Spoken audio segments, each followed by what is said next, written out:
La cruz, en la actualidad, para algunas personas es tan solo un adorno, para otros es un escándalo y para muchas personas es un símbolo de amor, de sacrificio y de salvación. ¿Cuál es el mensaje importante de este símbolo y por qué es relevante hoy para tu vida? Qué bueno volver a encontrarnos por este medio para juntos seguir profundizando en la palabra de Dios. Les saluda a su amigo el pastor Alejandro Ramos desde el Distrito Misionero de Santa Anita C, aquí en Lima, Perú. Un abrazo hasta allí donde estás. Saben, queridos, hay una frase muy interesante que está en la lección y dice de esta manera: el mensaje de la cruz debe ocupar el lugar central de nuestra predicación. Uno puede llegar a preguntarse, ¿y cuál es aquel mensaje de la cruz? El libro de 1 de Corintios, capítulo 2, el verso 2 dice lo siguiente: pues me propuse no saber entre vosotros cosa alguna, sino a Jesucristo y a este crucificado. El mensaje de la cruz es saber quién es Jesucristo y la razón por la cual Él llegó a ser crucificado. Saben, queridos, Jesús el Salvador llegó a ser crucificado. La muerte de la cruz era, en el contexto romano, el castigo más vergonzoso, más humillante y es el peor que existía en aquel tiempo. Ahora, hay que entender un detalle. El castigo de la cruz o la muerte de la cruz era reservado especialmente para las personas que habían cometido los peores delitos o los peores actos de aquel entonces. Entendemos nosotros que Jesús pasó por la muerte de la cruz no porque Él merecía ello, sino por una razón mucho más interesante. El ser humano tiene una deuda, tiene una condena que no puede ser cubierta ni con su propia vida. Es allí el detalle, porque el Señor Jesús exactamente vino a este mundo para poder cubrir esa condena que tú tienes, que yo tengo. El Señor Jesús vino para poder saldar esa deuda que tenemos para con el pecado. El pecado exige la muerte del pecador. El pecado exige que la persona que cometió pueda morir. Pero Jesús desea que tú vivas para siempre. Es por esa razón que Él decidió venir a este mundo, tomar nuestra naturaleza humana, poder sufrir lo que sufrimos también en este mundo, hasta el punto de lo que muchas personas no queremos llegar: la muerte. Jesús vino a pasar por esta condena para que tú puedas quedar perdonado, para que tú puedas quedar reconciliado con Dios y para que tú puedas ser salvado. Querido amigo, querida amiga, Jesús hace todo esto o hizo todo ello porque te ama. Otro detalle interesante está en la correcta interpretación de lo que dice Pablo en el libro de 1 de Corintios capítulo 1, el verso 17. Y es que aquí Pablo dice lo siguiente: no me envió Cristo a bautizar, sino a predicar el Evangelio, no con sabiduría de palabras, para que no se haga vana la cruz de Cristo. Para poder entender mejor lo que dice este pasaje, veamos lo que nos mencionan los textos anteriores a este pasaje. Veamos lo que está en el verso número 10 y dice lo siguiente: os ruego pues, hermanos, por el nombre de nuestro Señor Jesucristo, que habléis todos una misma cosa y que no haya entre vosotros divisiones, sino que estéis perfectamente unidos en una misma mente y un mismo parecer. Porque he sido informado acerca de vosotros, hermanos míos, por los de Cloé, que hay entre vosotros contiendas. Pablo está llamando la atención a la iglesia en Corinto y le dice exactamente allí a los hermanos que tengan mucho cuidado de lo que están haciendo, que esas divisiones que ellos están prácticamente realizando no está trayendo nada bueno para el Evangelio. Recordemos que el Evangelio es el Evangelio de Jesús. El Evangelio trata acerca de Jesús. Entonces, si hay algo importante, hay una autoridad en ese Evangelio, exactamente es Jesús. Ahora veamos en qué consistía el problema de ellos a más detalle. El verso siguiente dice así: quiero decir que cada uno de vosotros dice: yo soy de Pablo, yo de Apolos, yo de Cefas o yo de Cristo. Verso 13: ¿acaso está dividido Cristo? ¿Fue crucificado Pablo por vosotros o fuisteis bautizados en el nombre de Pablo? Saben, amigos, acá hay un detalle, ¿no? Y el detalle es que estos grupos, como grupos partidarios que fueron formados exactamente allí por la iglesia en Corinto, por los hermanos de la iglesia de Corinto, era un tremendo problema porque se estaban fijando más en la persona que los bautizó en lugar de por qué fueron bautizados. Ahora, veamos lo que dice el verso siguiente. Doy gracias a Dios de que a ninguno de vosotros he bautizado sino a Crispo y a Gayo, para que ninguno diga que fue bautizado en mi nombre. También bauticé a la familia de Estéfanas, pero de los demás no recuerdo si he bautizado a algún otro. No me envió Cristo a bautizar, sino a predicar el Evangelio. El problema de la iglesia en Corinto estaba en que se fijaban mucho en quién los había bautizado, como si su autoridad recayera exactamente en ello, en lugar de fijarse en el centro del Evangelio, que es la razón por la cual ellos se bautizaron, que es aceptar a Jesús como su Salvador. Esta parte de la lección para el día lunes lleva por título Necedad para los que perecen. Veamos lo que dice la palabra de Dios en el libro de 1 Corintios capítulo 1, el verso 18, y dice de esta manera: La palabra de la cruz es locura a los que se pierden. Vamos a analizar dos palabras aquí que llaman mucho la atención. La primera de ellas es pierden y la otra es locura. La palabra pierden viene del griego apolimenois, que también puede traducirse como perecer o destruir dependiendo del contexto. Encontramos nosotros que esta palabra está en tiempo presente. Eso quiere decir que la acción está aún desarrollándose, aún no está concluida. Ahora, entendemos nosotros que una mejor traducción entonces sería los que están en camino a la perdición o los que están perdiéndose. Es interesante porque esta palabra también nos da a entender que la acción de perderse es ejecutada por la persona o que la persona también tiene culpa o participación activa en este proceso de perderse. Entendemos que eso se da porque las decisiones que uno toma van a uno conducirle para la salvación o para la perdición. La segunda palabra a poder analizar es la palabra locura. Esta palabra viene del griego moría, que también puede traducirse como necedad. Ahora, esta palabra puede entenderse como que la acción realizada no tiene sentido o sencillamente es algo ridículo. Ahora surge una pregunta. ¿Por qué el mensaje de la cruz para las personas que se pierden es una locura? Miremos por acá lo que dice 1 Corintios capítulo número 1, el verso 23, dice así: Pero nosotros predicamos a Cristo crucificado, para los judíos ciertamente tropezadero y para los gentiles locura.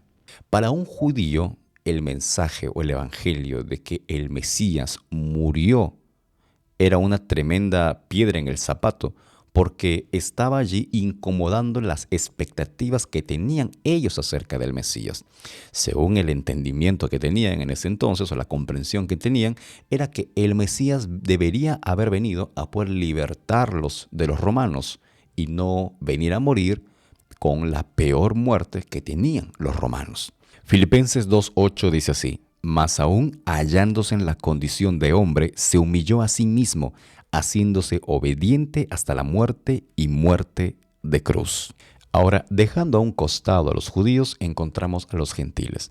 Para ellos era una locura el mensaje de la cruz. ¿Y por qué decimos esto? Porque miren, para un gentil, que era básicamente un pagano o alguien que no se había convertido al evangelio, el mensaje le parecía exactamente ello, una locura, porque en el contexto grecorromano, un dios o una deidad o alguien divino era alguien inmortal, todopoderoso, que estaba por sobre todo. Y cuando ellos escuchaban que este Dios, el cual predicaba Pablo, había venido a este mundo, había tomado la naturaleza de su creación, había muerto por su creación y luego había resucitado, todo este conjunto de ideas que está en el Evangelio, está en la palabra de Dios, le sonaba algo fuera de foco.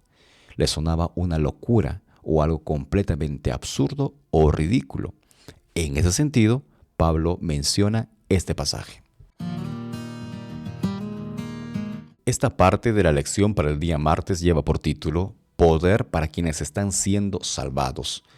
1 Corintios capítulo 1, el verso 18 continúa diciendo de esta manera: Pero a los que se salvan, esto es, a nosotros, es poder de Dios. La palabra que vamos a resaltar de esta segunda parte del versículo es la palabra salvan. La palabra salvan viene del griego sosomenois, que también puede traducirse como rescatar o liberar. Esta palabra está en tiempo presente, o sea que esa acción que es recibida no está concluida, sino que aún está en desarrollo. Es por eso que podemos también darle una traducción un poco más adecuada, que sería los que están siendo salvados o los que están en el camino a la salvación. Para estas personas menciona el texto bíblico que el evangelio o el mensaje de la cruz es poder. ¿Poder de qué? Alguien se podría preguntar. Mire lo que está en el libro de Efesios capítulo número 2, el verso 16, y dice así: y mediante la cruz reconciliar con Dios a ambos en un solo cuerpo, matando de ella las enemistades. Era imposible imaginarse unidos a gentiles y a judíos, pero el Evangelio, el mensaje de la cruz, lo hizo posible. Era imposible o es imposible para el ser humano poder alcanzar la salvación por sus propias fuerzas, pero por medio de Jesús, por medio del mensaje de la cruz, es posible que el ser humano logre la salvación, no por mérito propio, sino por medio de Cristo. Es imposible para el ser humano alcanzar el perdón de Dios por sus propias fuerzas, pero por medio del Evangelio de la cruz, el ser humano puede acceder al perdón de Dios. Esta parte de la lección para el día miércoles lleva por título El Mesías crucificado. Para poder entender mejor lo que dice esta parte de la lección, vamos a ir a lo que está en la Biblia, en el libro de 1 de Corintios, el capítulo número 2, del verso 1 en adelante, y dice de esta manera: así que, hermanos, cuando fui a vosotros para anunciaros el testimonio o el misterio de Dios, no fui con excelencia de palabras o de sabiduría. Pablo aquí está diciendo que el mensaje de la cruz no necesita de la sabiduría humana para poder resaltar o para poder darse a conocer como algo importante o relevante para la vida del ser humano. El verso número 2 dice: pues me propuse no saber entre vosotros cosa alguna sino a Jesucristo y a este crucificado. Y estuve entre vosotros con debilidad y mucho temor y temblor. Y ni mi palabra ni mi predicación fueron con palabras persuasivas de humana sabiduría, sino con demostración del Espíritu y de poder, para que vuestra fe no esté fundada en la sabiduría de los hombres, sino en el poder de Dios. Pablo aquí nos menciona que sus mensajes, sus predicaciones eran básicamente cristocéntricas. Jesús era el centro de todo ello. Ahora, aquí encontramos una lección para nosotros, los nuevos creyentes, y que hemos recibido también la misión por parte de Dios de llevar su mensaje a otras personas. Y miren, Elena de White menciona en una cita algo interesante para poder resaltar. Ella dice: nunca se exhorta al ministro del Evangelio a que trate de ser un predicador astuto, un orador popular, sino que se le ordena: procura con diligencia presentarte a Dios aprobado, como obrero que no tiene de qué avergonzarse, que usa bien la palabra de verdad, mas evita profanas y vanas palabrerías, porque conducirán más y más a la impiedad. Aquí Elena de White cita algo muy importante que está en 2 de Timoteo. Y básicamente son 3 cosas que resalta este texto bíblico. Número 1, presentarse a Dios aprobado.